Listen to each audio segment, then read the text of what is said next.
नमस्कार, मी अभिनेत्री मोनिका राठी म्हणजेच तुमची लाडकी कॉन्स्टेबल। जेव्हा मंजू हे कॉन्स्टेबल जी कास्टिंग तुमची झाली तेव्हा हे म्हणजे तुमच्यापर्यंत कसं आलं? हां, ॲक्च्युली वैभव जो सत्याचा रोल करतोय तो माझा खूप आधीपासून मित्र आहे। 5-6 वर्ष आमची मैत्री आहे आता। तर त्यांना आधी ऑडिशन दिलं होतं आणि त्याचं सिलेक्शन झालं। तर त्यांना ते हिरोईन शोधत होते, ऑडिशन चालू होते खूप सारे। तर वैभवनी मला सांगितलं की असं ऑडिशन आहे, देऊन बघ। त्यांना पण सांगितलं की माझी एक मैत्रीण आहे, तिचं ऑडिशन घेऊन बघा। आधी मी मोबाईलवरून घरातून पाठवला, मग त्यांचा कॉल आला की तुम्ही प्लीज स्टुडिओत याल का मुंबईला।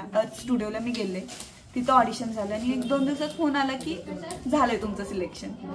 तर ह्यातलं खूप सारं क्रेडिट मी वैभवला देईन की त्याच्यामुळे मी आहे आज इथे। तुमचं स्वागत आहे आणि तुम्ही बघताच आहे की आता सध्या मंजू आणि सत्याच्या प्रेमाला आता जस्ट सुरुवात झालेली आहे आणि त्यात खूप सारे ट्विस्ट आहेत। इतक्या सहजासहजी मंजूला सांगता येणार नाही आहे सत्याला, कारण सत्यानं आवाहन केले की सत्याला जर प्रपोज करायचं असेल तर त्याच्या स्टाईलमध्ये करायचं आहे। तर चालू आहे हाच ट्रॅक, बघूया मंजूची धडपड, तिला काय नवीन सुचतंय सत्याला प्रपोज करण्यासाठी, हेच चालू आहे आता। मंजू मॅडम, सध्या व्हॅलेंटाईनचा थोडा काही दिवसांमध्ये सगळं सीझन चालू आहे, तर त्या व्हॅलेंटाईन डेबद्दल तुम्ही काय सांगणार? प्रेमाच्या भावनाबद्दल तुम्ही काय सांगणार स्वतःहून? माझ्यासाठी प्रेम म्हणाल तर एकमेकांचा आदर, विश्वास। जो माझ्या पर्सनल लाईफमध्ये तुम्ही म्हणाल तर माझा नवरा प्रताप, आमच्या दोघांचं म्हणजे बॉन्डिंग असं आहे की त्याला पूर्ण विश्वास आहे माझ्यावर। आम्ही भले मी दिवसभर शूटमध्ये असताना बोलत नाही, पण रात्रीचे 5 मिनिट सुद्धा त्याच्याशी बोललं की असं वाटते की ठीक आहे, नॉर्मल सगळं व्यवस्थित। तर हेच आहे ना एकमेकांची असलेली ओढ। तुमचं मंजू कॉन्स्टेबल ऑन स्क्रीन आणि ऑफ स्क्रीन जे डायरेक्टर बरोबर तुमचं कसं म्हणजे बॉन्डिंग होतं? तुम्ही आता बघितलंच असेल आमचं बॉन्डिंग, तेच मी म्हणून तुम्हाला विचारलं। खूप मैत्रीसारखं आहे, हसी मजाक चालू असतं। जे काय सांगायचं ते प्रॉपर, ए मोने ऐक असं तसं।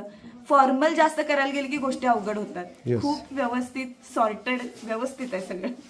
आणि आपले जे वैभव आहेत ते जे ॲक्टर्स त्यांचं कसं आहे तुमचं ऑन स्क्रीन किंवा ऑफ स्क्रीन? ऑफ स्क्रीन आम्ही 24 तास भांडत असतो आणि ऑन स्क्रीन तीच केमिस्ट्री आम्हाला वर्क झालेली वाटते की आमचं भांडण, आमचं प्रेम जे ऑफ स्क्रीन आहे तेच ऑन स्क्रीन आहे, काहीच वेगळं नाही।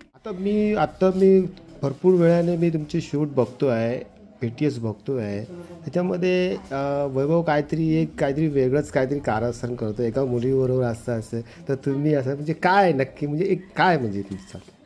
वैभव शांत बसूच शकत नाही, लिटरली काही नसेल तरी तो काहीतरी बडबडत असतो, काहीतरी कुणाची तरी खोड काढत असतो, हे चालूच असते। आणि तो जर शांत बसला की सगळ्या युनिटला असं वाटतं की आज कुछ तो हुआ है, काहीतरी झालंय आज। त्यामुळं तो तसाच आहे, तो शांत बसला की सगळं युनिट शांत आहे। शुभेच्छा तुम्ही तुमच्या मार्फत कशा देणार आपल्या प्रेक्षकांना?